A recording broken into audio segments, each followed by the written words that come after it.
저는 징역의 거인의 주인공 에렌 예거가 돌연변이 창작자라고 생각합니다. 돌연변이라는 표현을 사용한 이유가 있는데요. 징역의 거인 이야기를 통해 창작 원리를 진화와 연결지어 설명하기 위해서입니다. 그냥 창작 원리만 설명하면 되는데 왜 굳이 징역의 거인과 연결지어 설명하냐고요? 그 이유는 창작 원리를 설명하는 이론은 따분하게 느껴지기 때문입니다.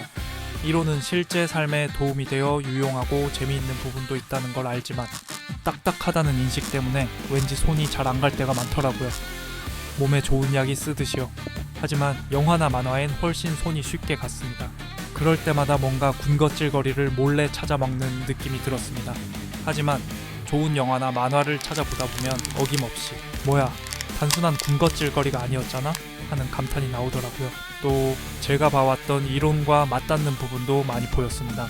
어느 날 그러면 군것질거리 같은 약을 만들면 되잖아? 하는 생각이 떠올랐는데요. 그래서 징역의 창작법 시리즈를 연재해보려 합니다.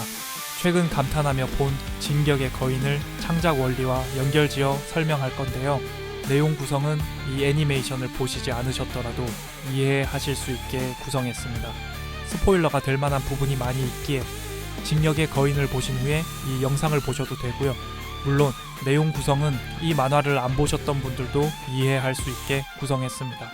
만화 리뷰보다 만화 속 창작 원리를 설명하는 데 초점을 더 두었기 때문입니다. 때문에 이 영상을 보시고 흥미가 생기시면 징역의 거인을 보셔도 좋습니다.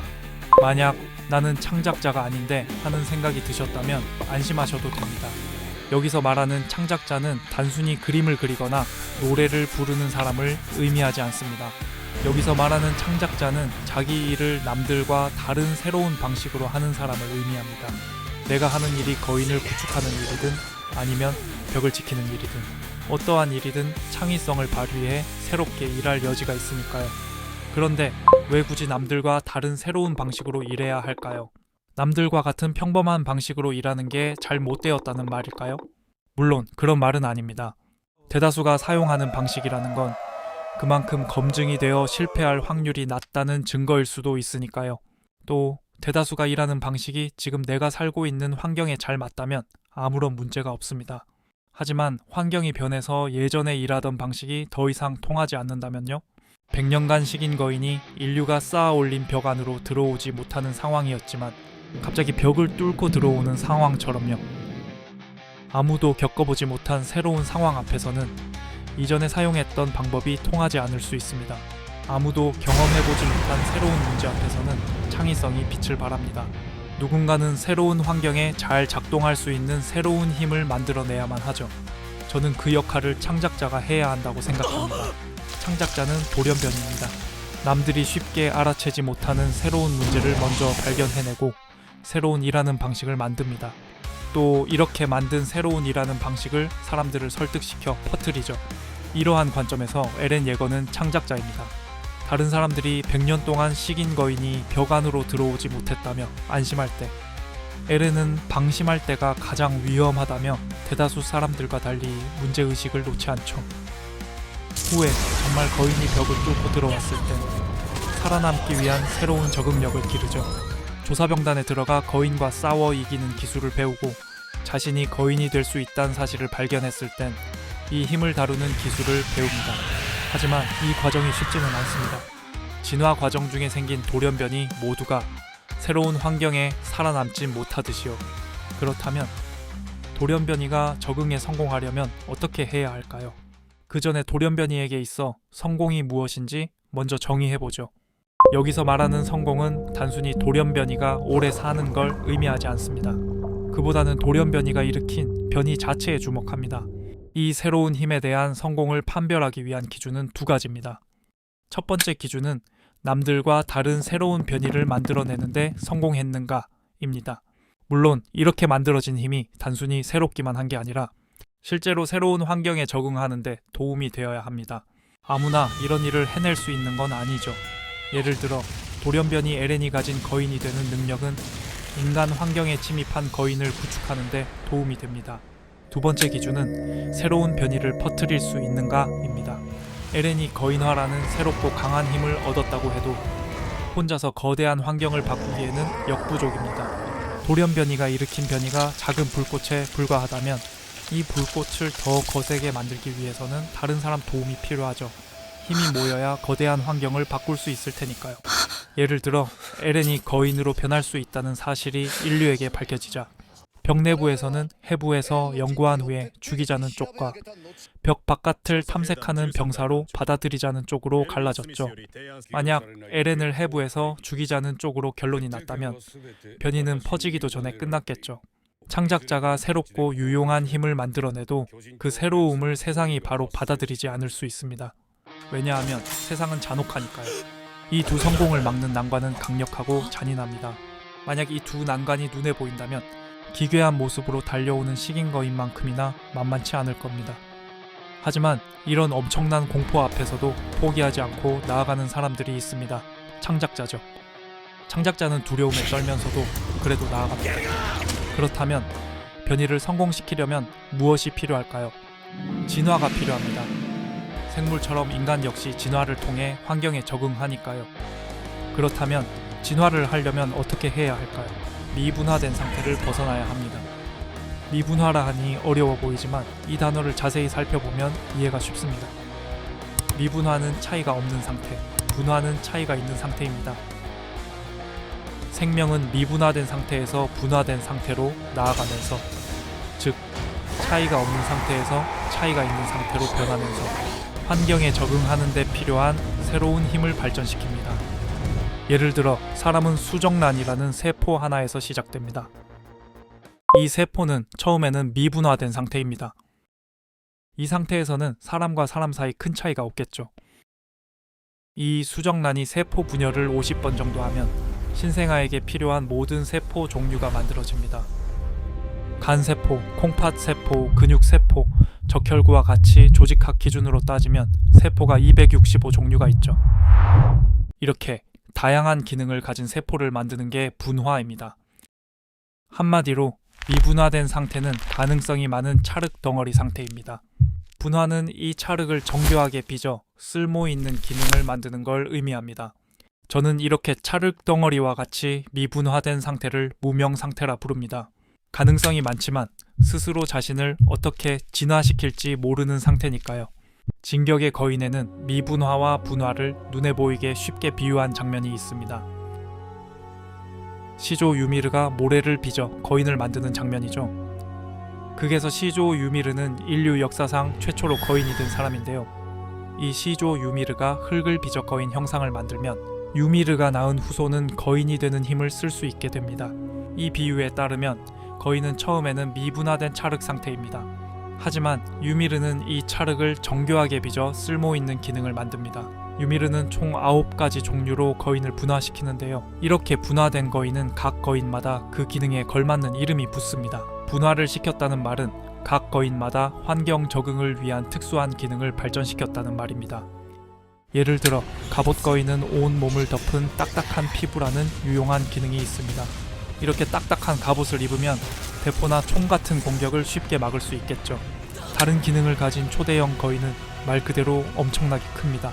인류가 만든 50m 벽을 가볍게 넘길 정도로 크니 인류가 만든 벽에 달린 문에 구멍을 쉽게 뚫을 만큼 엄청난 화력을 가지고 있죠. 거인이 분화하는 원리는 눈에 보입니다. 만약 눈에 보이지 않는 문화도 눈에 보인다면 같은 원리로 분화되는 모습을 관찰할 수 있을 겁니다.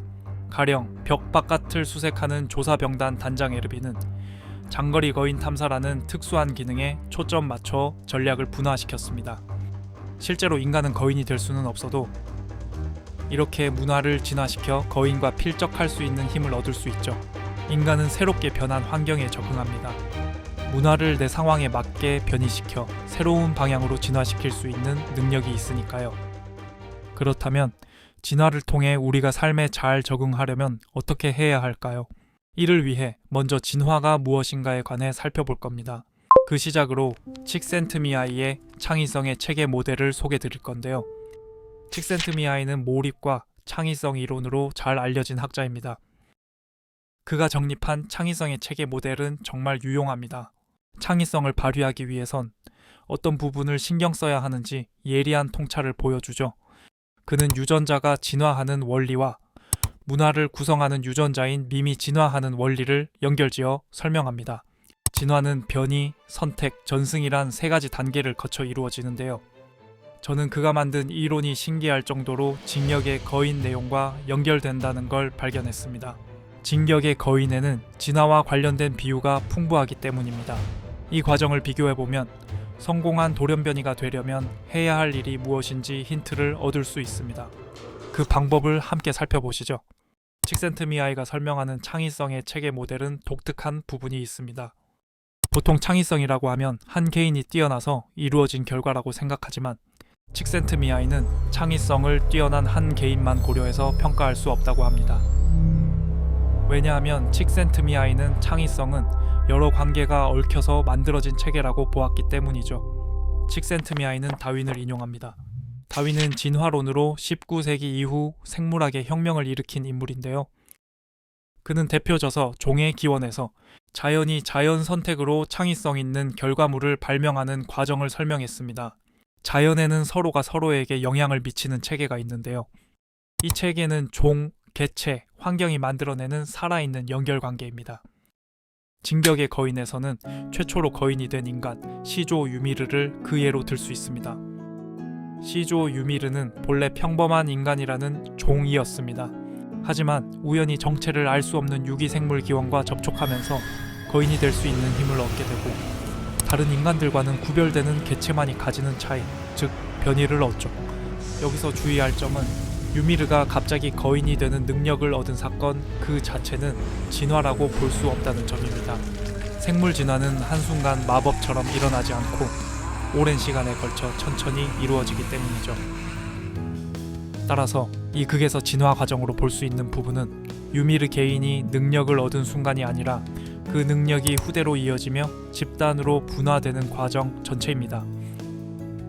어쨌든 유미르에게 나타난 이 거대한 변이는 아직 이 변이가 가혹한 환경에 적응하는데 유리한 성질인지 아닌지 검증되지 않은 상태였습니다. 그렇다면 새로 나타난 돌연변이 성질이 환경 적응에 도움이 되는지 아닌지는 어떻게 알 수 있을까요? 이를 확인하기 위해 자연은 생존과 번식이라는 가혹한 시험을 내립니다. 이 시험을 통과한 생명체만이 자신이 가진 돌연변이 유전형질을 자손에게 물려줄 수 있기 때문이죠. 시조 유미르에게 이 시험대는 바로 타 부족과 벌이는 전쟁이라는 환경이었습니다. 유미르가 살던 고대 시대에는 총이나 대포처럼 거인을 제압할 수 있는 무기나 기술이 전혀 없었습니다. 따라서 그 시대 환경에서 거인이 될 수 있는 능력은 생존에 엄청나게 유리한, 즉 환경 적응에 큰 도움이 되는 변이였죠. 환경에게 선택받은 이 유리한 형질은 유미르 본인뿐만 아니라 그녀가 낳은 세 자녀에게로 고스란히 이어집니다. 앞선 변이와 선택 단계가 수천 년에 걸쳐 반복되면서 비로소 새로운 종이 탄생합니다. 돌연변이 개체 하나가 환경에게 선택받고 이 과정이 수없이 누적되며 원래 종과는 다른 새로운 종이 만들어지죠. 진격의 거인으로 치면 평범한 인간에서 분화되어 나온 거인종이 탄생하는 겁니다. 처음에 거인화 능력을 가진 돌연변이는 시조 유미르 단 한 명뿐이었습니다. 자연계로 비유하자면 거대한 인간종 무리 속에 우연히 등장한 단 하나뿐인 돌연변이 개체였죠. 하지만 생존에 유리했던 이 변이가 세대를 거듭하며 보존되고 전수되면서 돌연변이 개체는 점차 돌연변이 종으로 확대됩니다. 거인이 될 수 있는 한 개인을 넘어 거인이 될 수 있는 인류라는 완전히 새로운 종이 만들어지죠. 작품 속에서 이들은 에르디아인으로 불립니다. 재밌게도 작품 속에서는 이러한 진화와 유전 과정이 거대한 나무에 빗대어 표현됩니다. 이런 나무 비유는 실제 진화론에서도 중요한 상징인데요. 찰스 다윈이 쓴 종의 기원에 실린 유일한 도표 역시 공통 조상에서 여러 종으로 갈라져 나가는 진화 계통을 그린 생명의 나무였습니다. 처음에는 유미르라는 나뭇가지 하나에서 시작해 세 자녀로 이어지고 시간이 흐를수록 그 가지가 무수히 갈라지며 거대한 종족 나무를 완성했습니다. 그렇다면 이 진화의 원리를 우리 삶에 어떻게 가져올 수 있을까요? 다음 영상에서 본격적으로 파헤쳐 보겠습니다.